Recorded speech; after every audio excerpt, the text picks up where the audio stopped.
ഞാൻ വന്നിരിക്കുന്നത് നമുക്ക് ബ്രേക്ക്ഫാസ്റ്റായും ഡിന്നറായും ഉപയോഗിക്കാൻ പറ്റുന്നതും ദൂരെ യാത്ര പോകുമ്പോൾ വളരെ എളുപ്പത്തിൽ തയ്യാറാക്കി കൊണ്ടുപോകാൻ കഴിയുന്നതുമായ ആലു പൊറോട്ടയുടെ റെസിപ്പിയുമായാണ്. ഇതിനായി 3 ഉരുളക്കിഴങ്ങ് നന്നായി കഴുകിയതിന് ശേഷം കുക്കറിനകത്ത് ചേർത്ത് തൊലിയോടുകൂടെ തന്നെ ആവശ്യത്തിന് ഉപ്പും ചേർത്ത് കുക്ക് ചെയ്തെടുത്തിരിക്കുകയാണ്.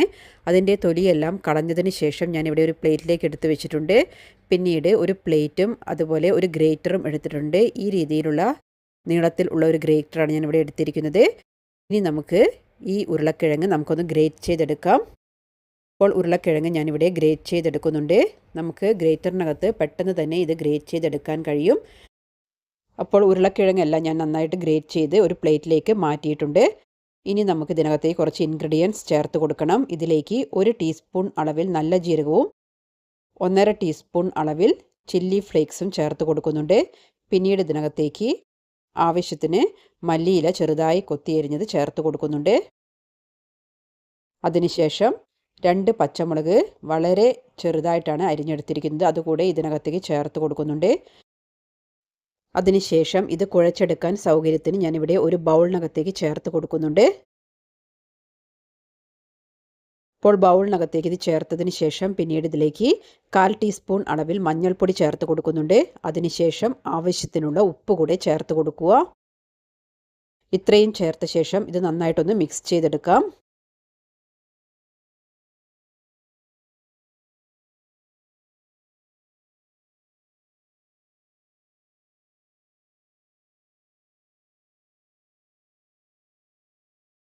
നന്നായി മിക്സാക്കി എടുത്തതിന് ശേഷം പിന്നീട് ഇതിനകത്തേക്ക് 2 കപ്പ് അളവിൽ ഗോതമ്പ് പൊടിയാണ് ചേർത്ത് കൊടുക്കുന്നത്. 240 ml മെഷറിംഗ് കപ്പിൽ 2 കപ്പാണ് ഞാൻ ഇതിനകത്തേക്ക് ചേർത്ത് കൊടുത്തിരിക്കുന്നത്. അതിനുശേഷം നമുക്കിത് കൈ ഉപയോഗിച്ച് നന്നായിട്ട് മിക്സ് ചെയ്തെടുക്കാം. ആ ഉരുളക്കിഴങ്ങും പൊടിയും നന്നായിട്ടൊന്ന് മിക്സായി കിട്ടുന്ന വിധത്തിൽ കൈ ഉപയോഗിച്ച് ഞാനിവിടെ നന്നായിട്ട് തന്നെ ഒന്ന് മിക്സ് ചെയ്തെടുത്തിട്ടുണ്ട്. ഇനി നമുക്കിത് കുഴച്ചെടുക്കണം. അപ്പോൾ നിങ്ങൾക്ക് ചൂടുവെള്ളമോ അല്ലെങ്കിൽ ചെറു ചൂടുവെള്ളമോ അല്ലെങ്കിൽ പാലോ ഉപയോഗിച്ച് ഇത് കുഴച്ചെടുക്കാവുന്നതാണ്. ഞാനിവിടെ പാൽ ചേർത്തിട്ടാണ് കുഴച്ചെടുക്കുന്നത്. ചെറിയ ചൂടോട് കൂടിയ പാലാണ് ഞാൻ ഇതിനകത്തേക്ക് ചേർത്ത് കൊടുക്കുന്നത്. ഏകദേശം 1/2 കപ്പ് അളവിൽ പാലാണ് ഞാൻ ഇതിനകത്തേക്ക് ചേർത്ത് കുഴച്ചെടുക്കുന്നത്. ഇപ്പോൾ ചപ്പാത്തി മാവിനേക്കാളും കുറച്ചുകൂടെ ഒന്ന് സോഫ്റ്റായ വിധത്തിൽ വേണം ഇത് കുഴച്ചെടുക്കാൻ. ഇപ്പോൾ ഞാനിത് ഈ രീതിയിൽ നന്നായിട്ട് തന്നെ കുഴച്ച് ഉരുട്ടിയെടുത്തിട്ടുണ്ട്. ഇപ്പോൾ നല്ല സോഫ്റ്റ് ആയിട്ടുള്ള ഒരു ഡോ തന്നെയാണ് ഞാനിവിടെ തയ്യാറാക്കി എടുത്തിരിക്കുന്നത്. ഇനി നമുക്കിത് റെസ്റ്റ് ചെയ്യാൻ വെക്കേണ്ട ആവശ്യമൊന്നുമില്ല, ഉടനെ തന്നെ പരത്തി ചുട്ടെടുക്കാവുന്നതാണ്. അതിനായി ഞാനിവിടെ കുറച്ച് ബോൾസാക്കി ഉരുട്ടിയെടുക്കുന്നുണ്ട്. നിങ്ങൾക്ക് എത്രമാത്രം വലുപ്പത്തിലാണോ ചപ്പാത്തി വേണ്ടത് അതിനനുസരിച്ച് വലുപ്പത്തിൽ നിങ്ങൾക്ക് ഉരുട്ടിയെടുക്കാവുന്നതാണ്. അതിനുശേഷം ഇവിടെ ചപ്പാത്തി കല്ലിൽ കുറച്ച് പൊടി വിതറിയതിന് ശേഷം നമ്മൾ സാധാരണ ചപ്പാത്തി പരത്തിയെടുക്കുന്നത് പോലെ തന്നെ നമുക്ക് ഇത് റൗണ്ടാക്കി പരത്തിയെടുക്കാവുന്നതാണ്. അപ്പോൾ ഇത് നമുക്ക് പെട്ടെന്ന് തന്നെ പരത്തിയെടുക്കാവുന്നതാണ്. അപ്പോൾ ഇതിനകത്ത് മല്ലിയിലയും അതുപോലെ തന്നെ പച്ചമുളകും എല്ലാം ചേർക്കുന്ന സമയത്ത് വളരെ നൈസായിട്ട് തന്നെ അരിഞ്ഞ് ചേർക്കാൻ പ്രത്യേകം ശ്രദ്ധിക്കുക. അങ്ങനെയാവുമ്പോൾ മാത്രമേ നമുക്ക് നന്നായിട്ട് നൈസാക്കി പരത്തിയെടുക്കാൻ പറ്റുകയുള്ളൂ. ഇനി നമുക്ക് ഇത് ചുട്ടെടുക്കാം. അതിനായി ഞാനിവിടെ ഒരു പാൻ അടുപ്പിൽ വെച്ച് നന്നായി ചൂടായതിന് ശേഷം അതിന് മുകളിൽ നിങ്ങൾക്ക് നെയ്യോ അല്ലെങ്കിൽ വെളിച്ചെണ്ണയോ ചേർത്ത് ഒന്ന് ബ്രഷ് ചെയ്തെടുക്കാവുന്നതാണ്. അതിനുശേഷം നമുക്ക് ചപ്പാത്തി ചേർത്ത് ചുട്ടെടുക്കാം. ഇത് ചപ്പാത്തിയുടെ ഒരു ഭാഗം ആവശ്യത്തിന് കുക്കായി കിട്ടുന്ന സമയത്ത് ഞാനിത് അടുത്ത ഭാഗം തിരിച്ചിട്ട് കൊടുക്കുന്നുണ്ട്. നിങ്ങൾക്ക് ഇതിന് മുകളിലായിട്ട് കുറച്ച് നെയ്യോ അല്ലെങ്കിൽ വെളിച്ചെണ്ണയോ ഒന്ന് സ്പ്രെഡ് ചെയ്ത് ചുട്ടെടുക്കാവുന്നതാണ്. ഞാനിവിടെ നെയ്യ് ചേർത്തിട്ടാണ് ഇത് തയ്യാറാക്കിയെടുക്കുന്നത്.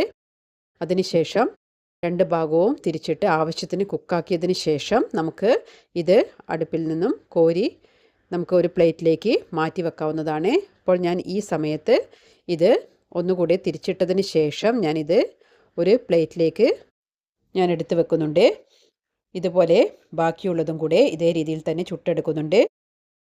ചൂടായി നിൽക്കുന്ന ചട്ടിയിലേക്ക് ആവശ്യത്തിന് നെയ്യോ അല്ലെങ്കിൽ വെളിച്ചെണ്ണയോ ചേർത്തതിന് ശേഷം നമുക്ക് ഓരോ ഭാഗവും തിരിച്ചും മറച്ചുമിട്ട് അടുത്ത ചപ്പാത്തിയും ചുട്ടെടുക്കാം.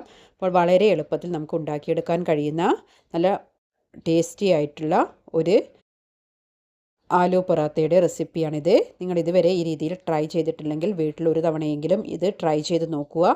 നിങ്ങൾക്ക് ഈ വീഡിയോ ഇഷ്ടമായിട്ടുണ്ടെങ്കിൽ ഫ്രണ്ട്സിനും ഫാമിലിക്കും എല്ലാം ഷെയർ ചെയ്ത് സപ്പോർട്ട് ചെയ്യുക.